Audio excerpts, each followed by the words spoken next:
Bismillahirrahmanirrahim. Assalamualaikum warahmatullahi taala wabarakatuh. Alhamdulillah wassalatu wassalamu ala Rasulillah wa ala man wala. Amma ba'd. Alhamdulillah, atas segala syukur yang telah diberikan oleh Allah Subhanahu wa taala kepada kita, dan di akhir-akhir Ramadan ini janganlah kita berputus asa, janganlah kita pula di akhir-akhir ini tak ada pecutan, dah relax habis dah, kata Nabi. Tak. Kerana Ramadan yang paling diskaun yang paling besar yang kita akan dapat, anugerah yang paling besar yang kita akan dapat adalah pada pengakhirannya. Jadi kita sambung kembali dengan mutiara yang dapat kita kutip daripada kitab Al-Ghazali Minhajul Abidin, ataupun metodologi ataupun sistem orang-orang yang ingin beribadat, ingin menyembah Allah Subhanahu Wa Taala, menjadi hamba-hamba kepada Allah Subhanahu Wa Taala, dan kita sentiasa akan dicabar oleh halangan-halangan yang akan cuba menyekatkan kita atau melambatkan kita untuk sampai kepada kesedaran Allah Subhanahu Wa Taala, untuk meningkatkan diri daripada hanya seorang Muslim yang hanya taat kepada hukum hakam dan syariah, kepada seorang mukmin yang ada hubungannya di dalam hati dengan Allah Subhanahu Wa Taala, dan segala perintah yang diikut ini dan segala larangan yang dijauhi adalah kerana Allah Subhanahu Wa Taala, dan seterusnya meningkat lagi untuk sampai kepada taraf ihsan, iaitu tidak pernah putus ingatan daripada Allah Subhanahu Wa Taala, dan menyedari dengan yakinnya bahawa Allah melihat segala yang apa kita lakukan. Baik, pada halaqah kali ini kita akan sebut sedikit, membawa mutiara apa yang dipanggilkan mutiara al-bawa'is, iaitu halangan yang timbul daripada dorongan-dorongan di dalam hati kita, ya, pendorong atau perangsang yang ada dalam hati kita. Ketahuilah, apabila kita nak melakukan sesuatu perkara itu, dia timbul membuat daripada hati itu dulu. Jadi hati itulah dia di mana tempat syaitan akan berbisik kepada kita, ataupun hawa nafsu kita yang akan mencuitkannya untuk dia menolak menjadikan satu amalan. Dalam istilah Al-Ghazali, dalam ilmu Al-Ghazali, dalam terminologi Al-Ghazali, dalam tafsiran Al-Ghazali, sesuatu amal, sesuatu budaya ataupun sesuatu akhlak, ya, sesuatu behavior itu hanya akan berlaku apabila dia bermula dengan ilmu yang turun kepada hati, yang mempunyai kesan ke atas hati. Dia akan membuat-buat untuk melakukan sesuatu, dia akan berazam untuk melakukan sesuatu, menjadi orang baik ke orang jahat, itu semua daripada hati. Jadi ilmu terus kepada keadaan hati, kemudian barulah diterjemahkan ke dalam satu perbuatan, satu amal ataupun satu akhlak, ya, satu suluk. Baik, di antara bawa'is, ya, pendorong kita yang besar kepada kebaikan adalah as-sidq, ya, iaitu kebenaran kita, trustworthiness kita, ya, amanah kita terhadap syahadah yang kita lakukan. Jadi kita sebagai orang Islam yang telah dilahir Islam kena sedar kenikmatan yang besar, tetapi kena faham apakah maksud syahadah kita. Orang yang mencari, orang yang kembali kepada Islam, orang yang orang panggil revert atau mu'allaf, kita panggil kadang-kadang dengan nada yang hina, tapi ketahuilah yang mu'allaf ni sebenarnya kadang-kadang mungkin lebih baik pada kita, kerana dalam perjuangan dia mencari Allah Subhanahu Wa Taala, bertemu dengan Allah Subhanahu Wa Taala, bila dia angkat syahadah, selama ni dia tak ada Tuhan untuk disembah, atau Tuhannya adalah berhala, atau Tuhannya adalah idea-idea yang tak elok, idea-idea yang keji dan hina. Sekarang dia bertemu dengan Allah yang Maha Esa, dia angkat syahadah, maknanya dia umpamanya telah melakukan kontrak, ya. Asyhadu an la ilaha illallah, aku naik saksi. Siapa yang jadi saksi? Ya, bukan dia saja yang saksi, orang Islam yang keliling. Ya, sebab tu kita ada saksi untuk dia syahadah.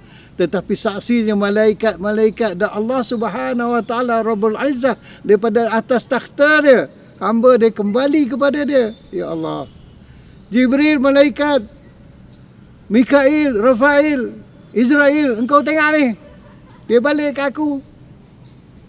Jadi itu yang dimaksudkan. Maknanya dia telah kembali kepada Allah. Asyhadu an la ilaha illallah wa anna Muhammadar Rasulullah. Dia akan faham bahawa kontrak dia hanya akan sembah Allah Subhanahu Wa Taala, dia tak pergi ke lain, dia akan mengikut hanya yang ditunjuk oleh Rasulullah sallallahu alaihi wasallam.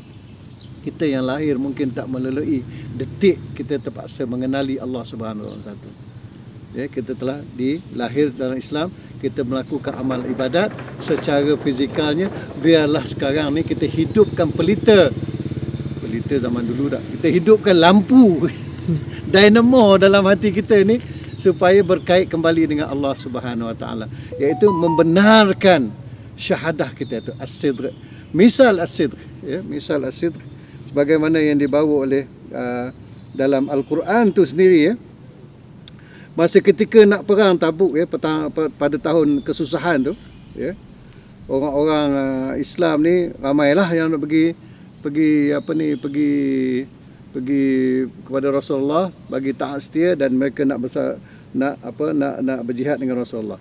Dulu ni dia tak ada tentera yang berdiri, ya. Maknanya tidak ada tentera yang formal. Setiap mujahid itu akan membawa golok-golok dia sendiri, pedang-pedang dia sendiri, anak panah dia sendiri. Jadi para sahabat pun begitulah, tak ada lagi state army, ya. Jadi ada juga orang-orang kaya kita seperti Saidina Osman yang memberi sponsorship, ya. Dia akan membeli senjata-senjata ni, kenderaan pun dia beli, tunggangan pun dia beli, ya, supaya dan dia bagi kepada orang mujahid, ya, orang yang pergi berjuang di Allah SWT. Dia sendiri pun pergi juga. Tetapi masih ada sekumpulan sahabat yang telah datang kepada Rasulullah SAW. Ya Rasulullah, kami ingin berjihad bersamamu, ya. Tetapi sponsorship pun dah habis. Rasulullah tak ada benda lagi dah nak bagi. Jadi Allah dalam Quran berkata apabila berlaku jihad, orang Islam kena menjalankan jihad, kecuali mereka yang tua, yang sakit, yang gitu.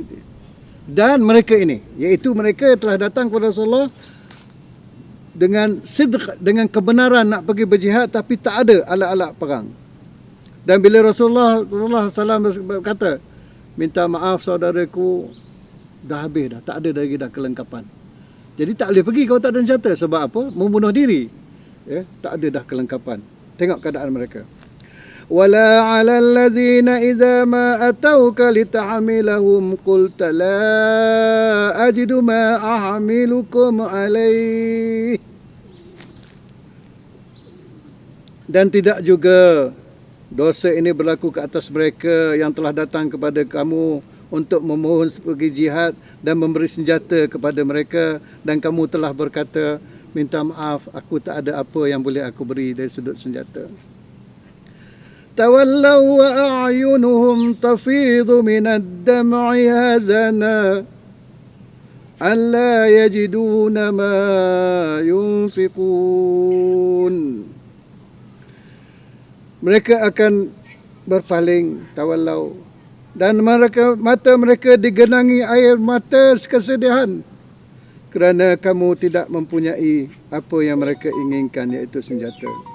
Jadi apakah kita lihat orang macam ni, para sahabat ridwanullah alaihim yang tak ada, yang miskin, tak boleh nak pergi jihad sebab tak ada senjata, tetapi menangis kerana itulah kesedihan mereka, ya, tak dapat menjalankan jihad. Ini adalah satu keimanan, kebenaran di dalam keimanan mereka. Apakah kamu lihat bahawa Allah akan membiarkan begitu sahaja?